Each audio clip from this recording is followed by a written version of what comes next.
the only thing was when I got initiated, he asked me, you know, what are the 4 regulative principles and how many rounds do you chant, will you chant?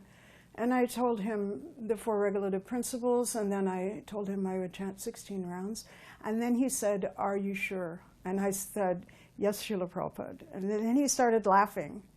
And he said, I'm asking you if you're insured, because you have a spot on your face.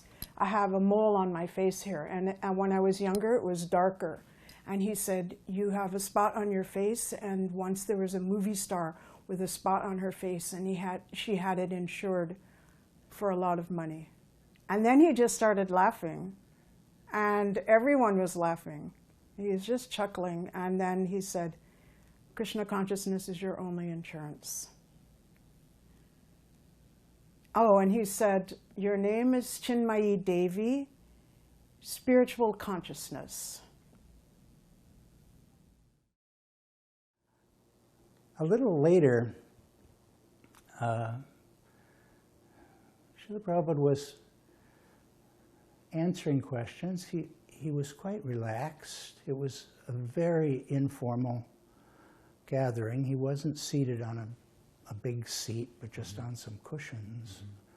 So practically on the same level as his guests and the rest of us.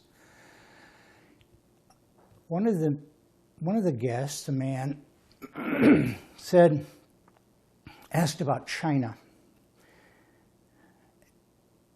As I recall, his point was that the Chinese, being such a significant population of the entire planet, didn't seem to have any access to Krishna consciousness. What about them?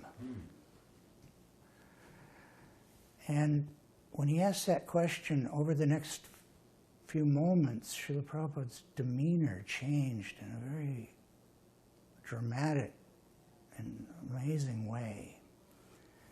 His posture became straighter. He lifted his head. His face became grave and sober.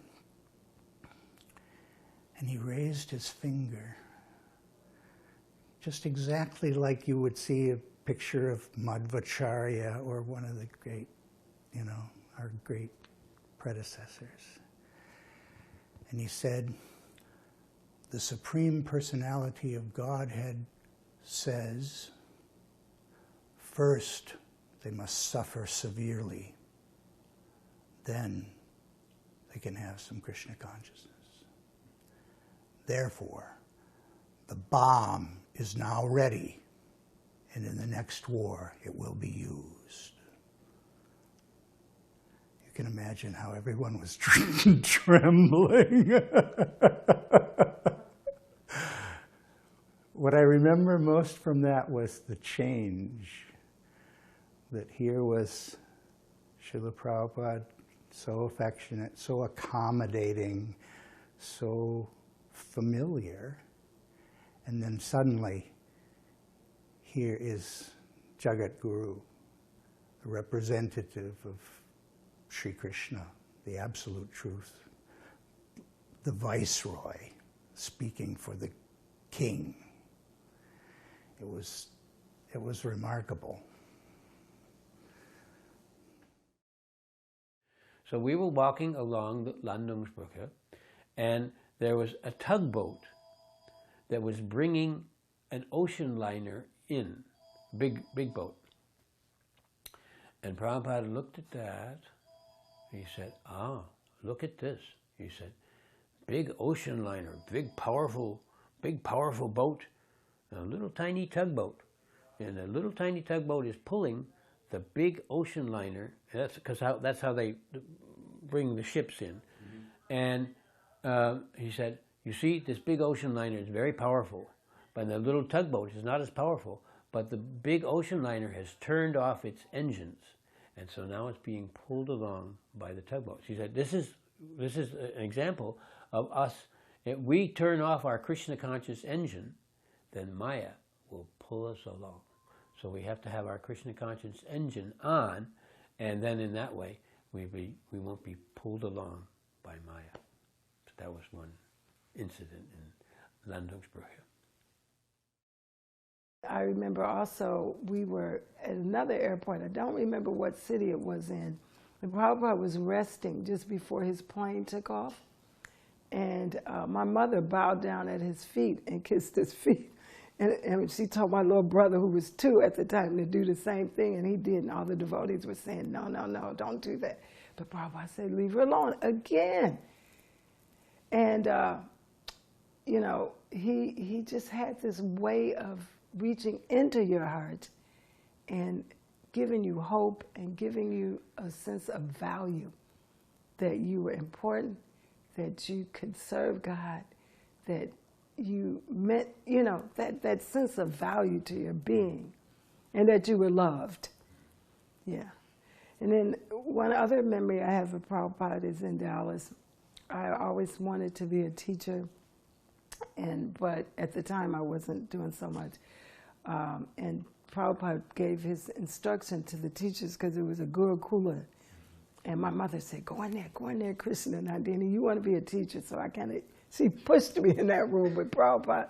And I went in there and Prabhupada was talking to the teachers. And I don't remember hardly anything he said, but I remember 3 things. He said, don't hit the children with sticks. Just show them the sticks. They're very, very strong instruction. Another one he said was, the most important thing you need to teach children is to love them. Like, to love them is the highest qualification you need to teach children. And I kind of wish we had learned a little more of that in the early days, but that was an instruction that Prabhupada gave. And, oh yeah, one other incident. So we were in Dallas, we were walking through a doorway, and there was a tree that was hanging over. And this tree, this devotee had cut it down. So as we were walking, we always followed Prabhupada whenever we had the opportunity. So he's coming out into the courtyard. And this Prabhupada looked up and saw the tree, again, observant of, and he said, who has cut this tree? And everybody got really quiet.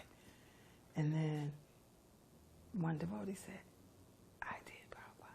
He said, why? Why did you cut the tree? And he said, but Prabhupada, it was hanging over and I did it for the convenience of the devotee. And Prabhupada said, don't cut it, tie her up. Tie her up. He said, do not cut the tree unnecessarily.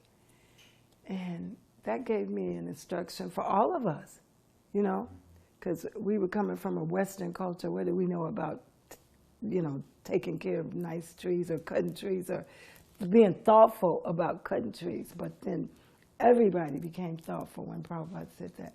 So later on, there came up a service that people needed to do. And Prabhupada looked at that devotee that had cut the tree. He said, you do it. You're sadistic. To the devotee in front of everybody. And the devotee was so happy, he bowed down and offered his obeisance to Prabhupada. He knew that even that chastisement was love. But Prabhupada called him sadistic. I think that was very deep. We went on a morning walk with Srila Prabhupada in Geneva.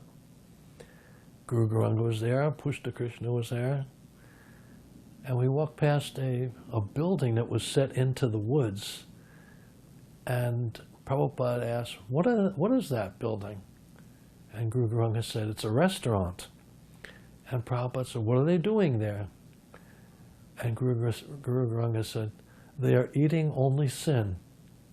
And Prabhupada said, yes, that is the perfect answer.